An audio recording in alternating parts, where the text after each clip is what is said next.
பெற்றோர்கள் தங்கள் பிள்ளைகளிடம் சொல்ல வேண்டும், உன் வாழ்க்கையில் தைரியமாக இரு. நீ எவ்வளவு மென்மையாக இருப்பாயோ அவ்வளவு அதிகம் பிறர் உன்னை தொந்தரவு செய்வார்கள்.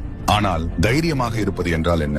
இந்த 6 அம்சங்களை நினைவில் கொள். முதலில், நீ எதற்கெல்லாம் அதிகம் பயப்படுகிறாயோ அவ்வளவு அதிகம் உன்னை கெடுக்கும் மனிதர்கள் உன்னிடம் வந்து சேர்வார்கள்.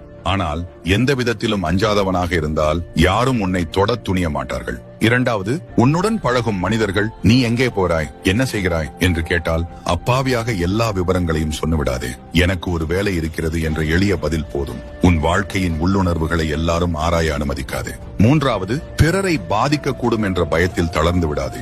தேவையான தருணத்தில் உறுதியுடன் பேசவும் நடக்கவும் வேண்டும். இல்லையெனில் நீ பிறர் கையில் எளிதில் ஒடுக்கப்படுகிறவனாக மாறிவிடுவாய். நான்காவது, உனக்கு ஏதாவது பிடிக்கவில்லை என்றால் திடமாக வேண்டாம் என்று சொல். நீ விளக்கமோ பிறரை மகிழ்விப்பதற்கான காரணமோ சொல்ல வேண்டியதில்லை. வேண்டாம் என்று சொல்வது ஒரு திறமை, அது பாவம் அல்ல. ஐந்தாவது, எல்லாவற்றிற்கும் சம்மதிக்கும் மனிதனாக இருக்காதே. உன்னிடம் சிறிது கூர்மையும் உறுதியும் இருக்க வேண்டும். இல்லையெனில் எல்லோரும் உன்னை எளிதில் மிதித்து விடலாம் என்று எண்ணுவார்கள். நீ எவ்வளவு மென்மையாக இருப்பாயோ அதைவிட அதிகமாக பிறர் உன்னை பயன்படுத்த முயல்வார்கள். ஆறாவது, எப்போதும் பிறரை மகிழ்விப்பவனாக இருக்காதே.